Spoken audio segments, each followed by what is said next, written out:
বন্ধুরা সকলকে নতুন আরও একটি ব্লগ ভিডিওতে আবারও স্বাগত জানাই। আমি তোমাদের দীপ আর তোমরা দেখছো আমার ইউটিউব চ্যানেল দীপ গোস্বামী অফিসিয়াল। তো আজকের এই ভিডিওতে তোমাদের দেখাবো দোল পূর্ণিমা উপলক্ষে আমাদের নবদ্বীপের ধামেশ্বর গৌরাঙ্গ মহাপ্রভুর মন্দির কীরকমভাবে সেজে উঠেছে, তার পাশাপাশি মহাপ্রভুকেও তোমাদের দর্শন করাবো। তো এছাড়াও দোল পূর্ণিমায় নবদ্বীপে কিন্তু রাসে যে সুবিশাল প্রতিমা হয় সেই প্রতিমাও কিন্তু অনেক জায়গায় ছোট করে পুজো করা হয়। তো সমস্তটা আজকের এই ভিডিওতে তোমাদের সামনে তুলে ধরবো। তো ভিডিওটা স্কিপ না করে শেষ অবধি দেখতে থাকো এবং ভালো লাগলে অবশ্যই লাইক করে সকলের মধ্যে শেয়ার করে দিও।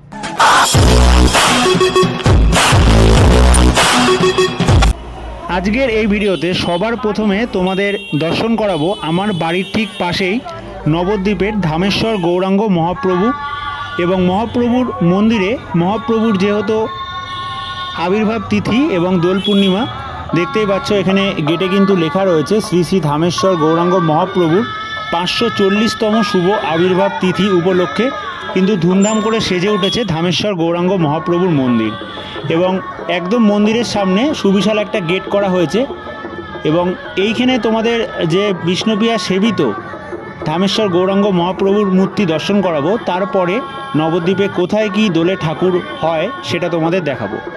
তো দেখতে থাকো সম্পূর্ণ ভিডিও।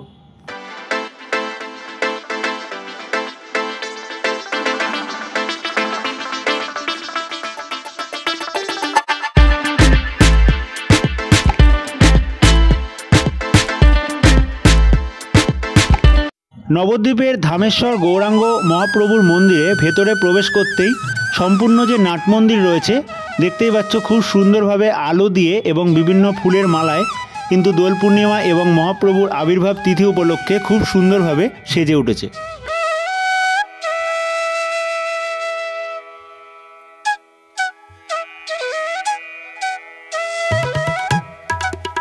মহাপ্রভুর উল্টো সাইডে নাট মন্দিরে প্রথমেই তোমাদের দর্শন করাচ্ছি গরুর পাখি এবং নাট মন্দিরে দোল পূর্ণিমা উপলক্ষে দেখতে পাচ্ছ খুব সুন্দরভাবে আলো দিয়ে সাজানো হয়েছে।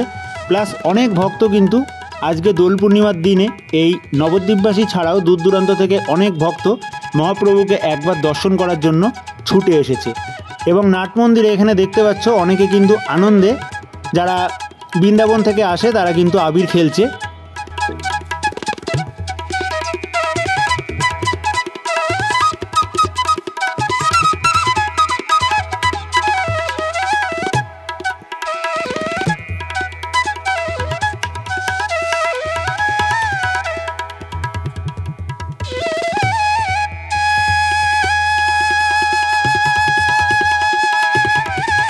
তো চলো এবার তোমাদের ধামেশ্বর মহাপ্রভুকে দর্শন করানো যাক।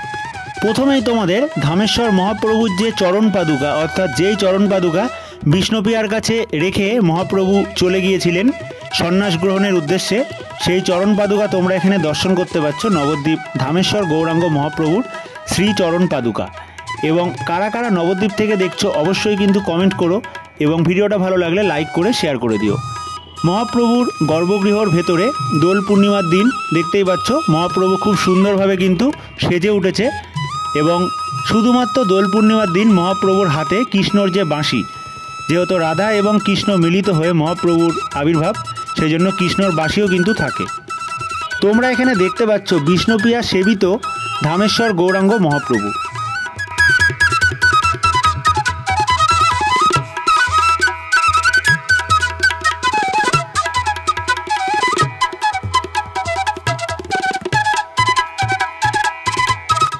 পরবর্তী চলে এসেছি নবদ্বীপের রাধাবাজারে। রাসের সময় যেরকম নবদ্বীপে সুবিশাল বড় বড় প্রতিমা হয়ে থাকে, সেরকমই রাসের ছাড়াও দোল পূর্ণিমাতেও কিন্তু নবদ্বীপের অতি জাগ্রত রাসের রণকালী মাতা ছোট মূর্তি করে কিন্তু পুজো হয়ে থাকে। সেই রণকালী মাতাকে তোমরা এখানে দেখতে পাচ্ছ। শ্যামা মা কি আমার কালো রে, শ্যামা মা কি আমার কালো, লোকে বলে কালী কালো। এবং রণকালীর পাশাপাশি এখানে মা শীতলা এবং ছোট্ট একটা মহাপ্রভুর বিগ্রহ, এই রণকালী যে স্থানে পুজো হয়ে থাকে সেখানে কিন্তু প্রত্যেক বছর দোলের সময় এই তিনটে বিগ্রহ পুজো করা হয়ে থাকে। পরবর্তী তোমাদের নিয়ে চলে এসেছি নবদ্বীপ আলো ছায়ার মোড়ে। নবদ্বীপের সবথেকে বড় দোল পূর্ণিমায় যে গোপাল মূর্তি পুজো করা হয় সেই গোপাল মূর্তির সামনে। এবং গোপাল ঠাকুরের মুখ তোমরা যদি এখানে দেখো কতটা সুন্দরভাবে নিখুঁতভাবে কিন্তু তৈরি করা হয়েছে, সম্পূর্ণ একটা হাসি হাসি গোপাল ঠাকুরের মুখ। তো তোমাদের কীরকম লাগছে অবশ্যই কিন্তু কমেন্ট করে জানিও এবং ভিডিওটা শেষ অবধি দেখতে থাকো।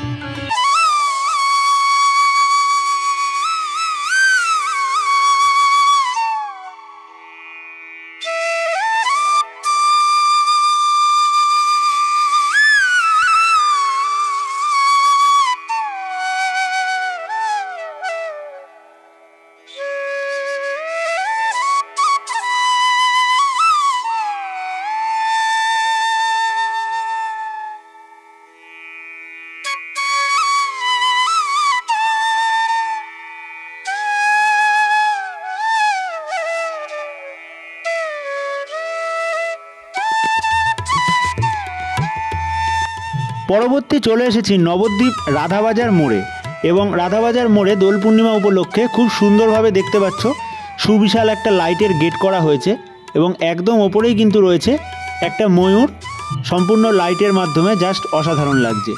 এবং মথিরারবাদের দিকে যেতেই এখানে দেখতে পাচ্ছ রাসের আরও একটা প্রতিমা, সুবিশাল যে মহিষমর্দিনী হয়ে থাকে রাসের সময়, সেই প্রতিমায় কিন্তু ছোট করে দোল পূর্ণিমায় পুজো করা হয়। সেই মহিষাসুর মর্দিনী মায়ের যে মুখমণ্ডল, সেই মুখমণ্ডল তোমরা এখানে দেখতে পাচ্ছ। সম্পূর্ণ এক চালার মধ্যে কিন্তু মা মহিষমর্দিনী দোল পূর্ণিমায় প্রত্যেক বছর পুজো হয়ে থাকে।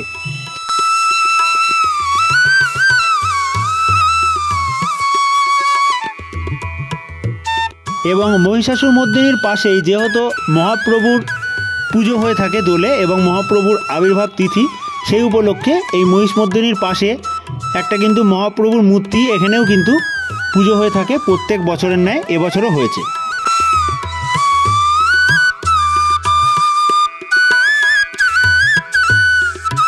তারপরে চলে এসেছি নবদ্বীপের পোড়ামাতলা বঙ্গবাণী স্কুলের উল্টো দিকে, যেখানে রাসের সময় পার্থসারথী পুজো হয়ে থাকে। তোমরা যারা নবদ্বীপ থেকে দেখছো অবশ্যই চিনবে, সেখানেও দেখতে পাচ্ছ একটা মহাপ্রভুর মূর্তি পুজো করা হয়েছে। ভিডিওটা ভালো লাগলে লাইক করে অবশ্যই চ্যানেলটাকে সাবস্ক্রাইব করে রেখো। দেখা হচ্ছে পরবর্তী ভিডিওতে।